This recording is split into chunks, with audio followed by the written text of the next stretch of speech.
Hey everyone, Cerebral Tackle back here again. I want to thank everyone for being here with me this afternoon. I appreciate each and every one of you. I want to say hello to those other channels too who stopped by to get their information and then spout it back out on their channel. Hi folks, y'all know who you are.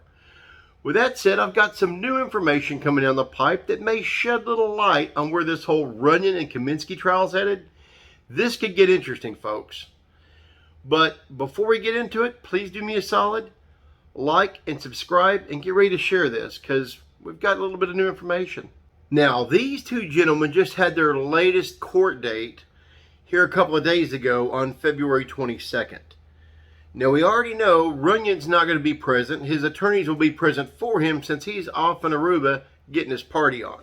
Now, the latest news. Let's just say I talked with a lawyer that knows both defense teams. The high-powered lawyer for both Runyan and for Cominsky and their cohorts. This person suggested to me that plea talks could be heating up. Now, I know that's disappointing to all of us that might like to see them get a little jail time on this crap, but it doesn't necessarily mean a plea will be made. Let me kind of explain to you what I understand is going down. Now, in the last couple of court documents that have come out concerning the last couple of pretrials, kind of hidden over in the text is that resolution talks are still ongoing. That means both the defense and the prosecution are at least having conversations about a plea deal. That would be the resolution. But it's a bit more detailed than that. Let me tell you what you need to know. First off, let's get to know the players. The lead defense counsel for both Runyan and Cominsky, they have separate lawyers. They each have two apiece, okay? Each of the leads are both very high-powered, well-known attorneys in the state of Ohio. I'm talking household name style defense heavy hitters. These guys don't come to play. The second thing you need to know is kind of a misconception that's out there. It's often a misconception that when it comes to plea bargaining, the prosecution always holds all the cards. That's just not the case. A well-known adage when it comes to trial law is that you never know what a jury is going to do. You might have a good idea, but you can't predict it. A lot of well-known cases have flipped on a dime. Can anyone say O.J. Simpson? So, whether you're prosecution or defense, you never count your chickens before they hatch. It's not a good idea, and it'll bite you in the butt every single time. So here's how that pertains to this case, okay? The prosecution has to spend money as well, putting the case together, subpoenaing people. You know, the court system has to pay for the jurors, all that good jazz, right? Well, this trial's probably not going to be maybe 1 to 3 days, maybe at best. Even then, the outcome hinges on how strong the prosecution thinks their case is.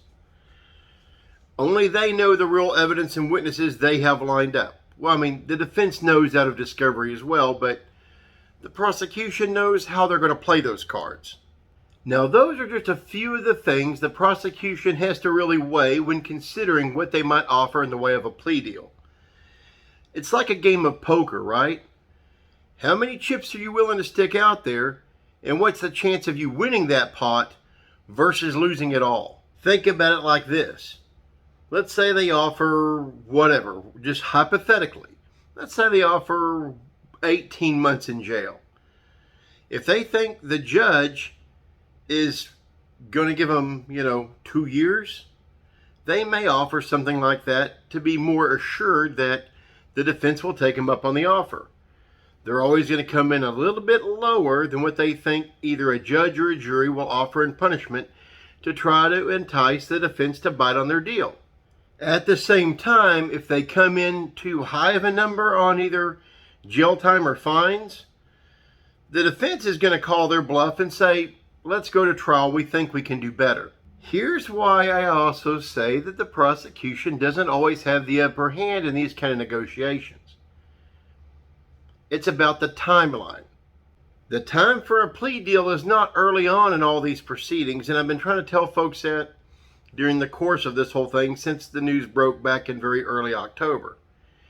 The closer we get to the trial date, if there's going to be a plea deal, that's when it's going to be. It's going to be right up against the wire.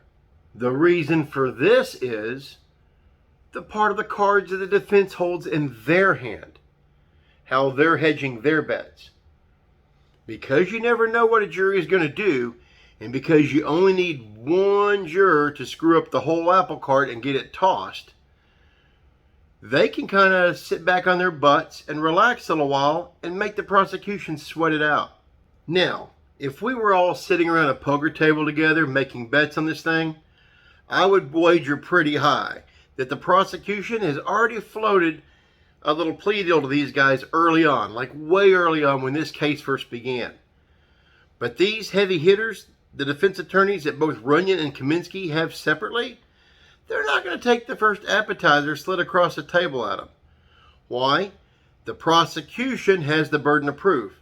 They have to get a unanimous decision beyond a reasonable doubt, or they lose it all. So for this reason alone, it's more beneficial to the defense to sit back, chill out, and let the prosecution sweat it out until the last minute. After all, their boys are out on bond. They're free men right now.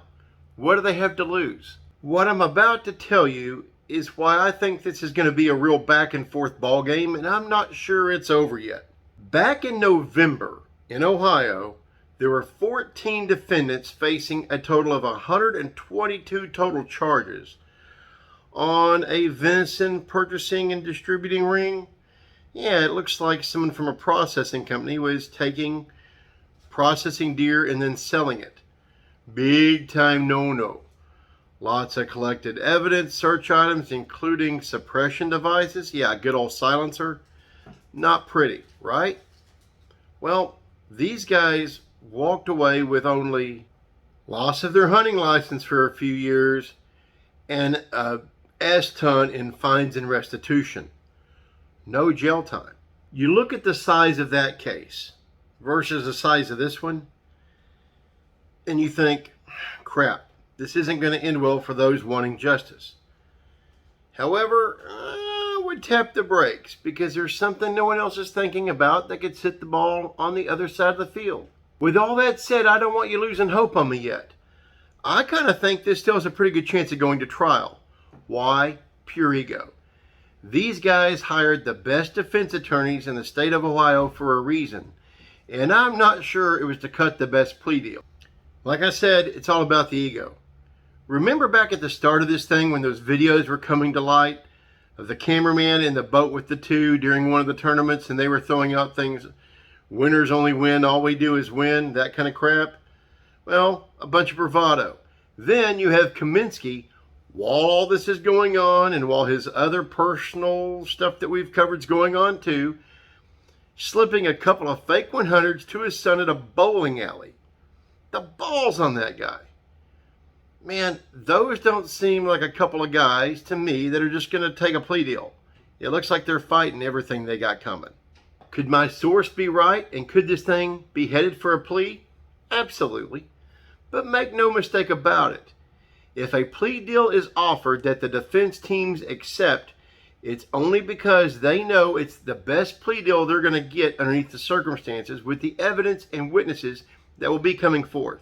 In that same aspect, the prosecution is only going to offer the best that they think they can get, as opposed to what a jury or the judge might hand down in punishment should they actually win. So how is this whole thing going to end up? I can't say for sure, but if you ask me right here, right now, I think there's still a 70% chance of this thing going to trial. However, in the beginning, I was saying there was a 0% chance for a plea. So that's up to around 30% now. Either way, I don't think we're going to know until the last minute. I think this is going to be a game of chicken. I think if a plea deal is accepted, it's going to go up to the wire. Why? Because the defense is going to want to milk out that absolute best plea deal out of the prosecution. I'm sure the prosecution is confident in their case, but I'm also sure that they know the absolute reputation of these defense lawyers. Why? They're going to have personal knowledge of who they are. They're going to have been against them before, and they know they're no lightweights. So folks, this is going to be a photo finish. Go to trial, plea deal. Unless something just huge breaks between now and then, I think we won't know until this gets right to the freaking wire. One thing for sure is, if the resolution of that whole venison case tells us anything, is that cases like this are normally pled out in Ohio. But there's a trick to that. I didn't see that venison case ending up on BBC and the German papers, Sky News with Australia, all over the planet. So there's a bit more pressure on the prosecution to perform. A bit more pressure for them to take it to trial. The defense knows this. Guys, this could be a fun fight. Anyway, we're all sitting here in our armchairs watching it play out. And as I get more information, I'll bring it to you as soon as it comes down the pipe. But like I said, I had a talk with little birdie, and I wanted to pass along to you as soon as I could exactly what I heard. So please like, share, subscribe, and we will see you again soon. Thank you so much for being here. I appreciate each and every one of you. Until next time, get out there on the water and keep it wet.